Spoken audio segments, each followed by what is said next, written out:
Welcome back to another edition of Reality Check, your weekly deep dive into The Voice, and if we're going to do this Khloe Kardashian style, The X Factor. Also going into the top 12 is... I'm here with Season 6 American Idol standout Melinda Doolittle. Melinda, let's start with The Voice, because let's just be honest, it was a heck of a lot better this week than X Factor. Oh, yeah. I've got to ask, though, after 20 individual performances, that was a lot of performances on The Voice, is the season already done? Can we just hand the title to Amanda Brown? This, by far, was the actual best performance of the night. Please, dream on, all the rest of you contestants. She nailed it. Dream on, dream on, dream on, dream on. She shut it down. I felt like she staged a prison break on behalf of Dream On. Back in season 8 of Idol, Danny Gokey changed that song to a radiator, threw the key into the ocean, and ever since it's been subsisting on like breadcrumbs, moldy cheese, and water. And Amanda Brown came in with like nunchucks and dynamite and was just like, she released the song. It was like, whoa. That last note is almost impossible for a female. It's bad enough for a guy, but at least guys kind of have that falsetto thing going on and they can kind of put a scream on it. And Steven Tyler is just the king of all of that. But for a female to be able to do that and not just do it, but do it well.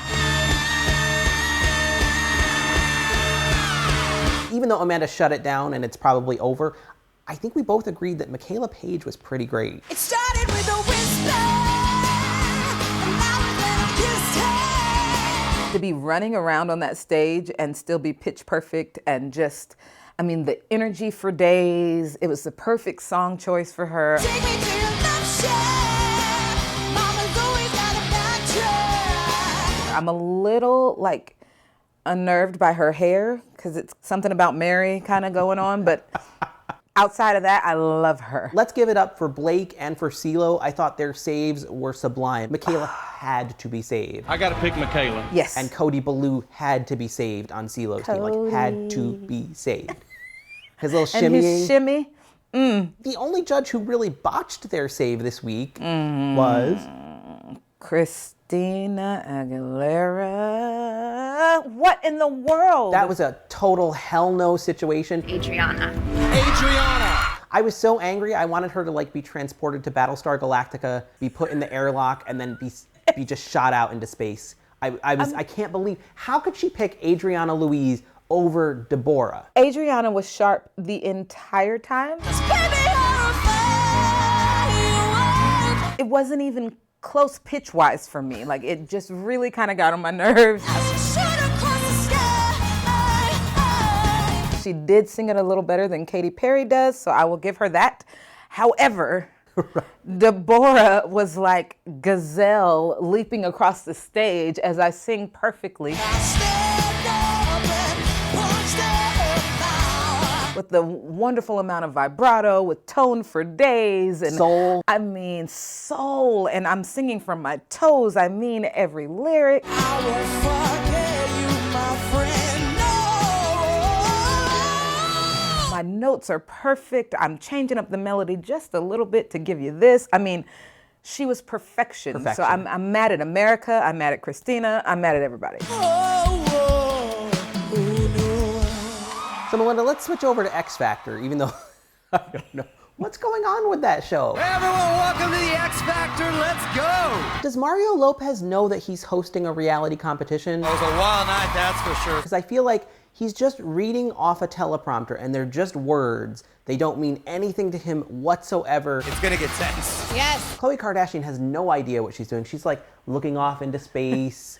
Like when Mario's reading off the teleprompter, she's just looking around. It's like, honey, you're on TV. Get it together. Britney, I mean, honestly, I think Britney, I put this in my recap, but I think there's like a green screen in front of her because she can't handle all the lights and dancers and explosions going on. It's too much for her fragile self. Who's performing tonight first? Excuse me? They just put a green screen up and then they give her like 3 adjectives. Your theatrics and everything that you brought to the table was really, really intriguing. Intriguing is not a word that Britney Spears uses in her life. You know this. So don't make her say intriguing. Don't. When she told Tate he was like a, what, slice of America or something? You're a slice of America. You nailed it. who wrote that exactly? Like, who told you to say Slice of America? Because you've just been sitting there waiting to say that. I know that. What kind of song would you have him do if you were his mentor? I appreciated Khloe Kardashian saying to her, like, what song would you have him sing? Something more urban. More urban? Yeah. Like what? But she can only say that to the other three judges. You cannot put Britney on the spot. Like Scream by Usher. I love it. Okay. Okay, that's a good idea. That is my favorite thing about Khloe, though. Yeah. I will say that she calls the judges out. Demi, who was the one that clicked for you? Oh, they should figure that out on their own. If you think only one girl in the group is good, tell them which one. Like, I mean, she will call them out, and I love that about her. That's great, actually. It makes me like her just a little bit. I'm not gonna say it right now. know, and I think they should know so they know how to work better together. Go, Khloe. Come on, you can do this. All right, we're on a positive note. Who did you like this week on X Factor?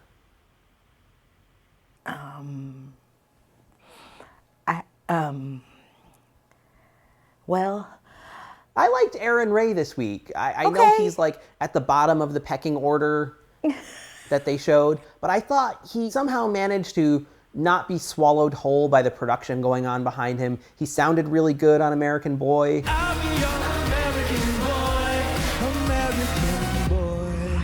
It was believable to me in a way that a lot of the performances were not necessarily believable. He sort of transcended it. Also, true. I'd just like someone to eat Chris Brown's lunch at some point. I think he you're could be gonna the get person in to do trouble it. for that. But I agree. The groups for me were probably my favorite. I thought that it was very clever for Lyric 145 to do Supercalifragilisticexpialidocious. Yeah. Humdiddly, humdiddly, humdiddly, hey! Like, I mean, I was getting it. I also enjoyed Fifth Harmony. Doubt suddenly goes away somehow. Their solos were so amazing. I mean, those heifers can sing. So I'm just gonna say that. Individually, they still need to work as a group, but individually, every single heifer can sing in that group. When Dinah Jane hit that ad lib, I was like, oh, yes, It Dinah did Jane. slightly come out of nowhere, but I wasn't even mad at her. Everybody was really quiet, and then she was like, ah! But it's okay. It's okay, because it was amazing. Moving right along, though, I think the question of the week for X Factor is Demi hurting her artists with the makeovers and the production and the staging? I mean, Simon was really giving it to her this week. Demi, I don't think you could have put any more on that stage. And I kind of don't necessarily disagree, particularly with regard to Paige Thomas's staging this week. Like, what? She's singing Take My Breath Away. She's coming down. I know you loved the opening shot. Her panties. Like, they could have at least put a bodysuit on her or something. Like, not just panties. I don't know if we necessarily want to see a woman singing Take My Breath Away while a strange man comes up and, like, wraps his hand around her neck behind her. Like, not good. I'm going to personally say I wouldn't have minded if he was behind me while I was singing. So I will say that, but the skirt would have thrown me off. What about Janelle and Cece? I will say Cece, during her Last Chance performance, it looked like, you know when you see women in the salon and they're painting on hair color to like bleach it out? It looked like someone had started that treatment for her and then they didn't wash it out. I was so distracted by it, which was probably good because the vocal was just an abomination.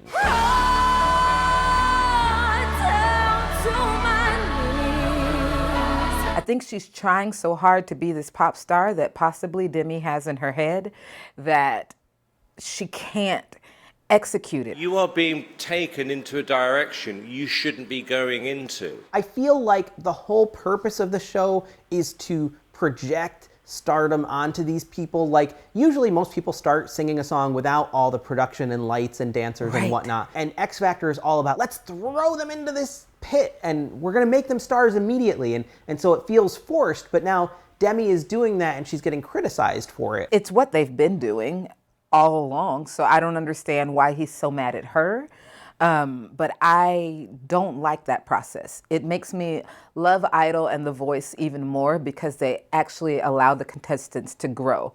And by the end, they might have all these lights and maybe some dancers and all that, but at least you start off small and you get used to it. And then if you decide that I'm one of those singers that should have dancers, then you get them. I will say, I liked Janelle Garcia this week. I felt like she worked the stage and the production did. more so than the stage and production worked her.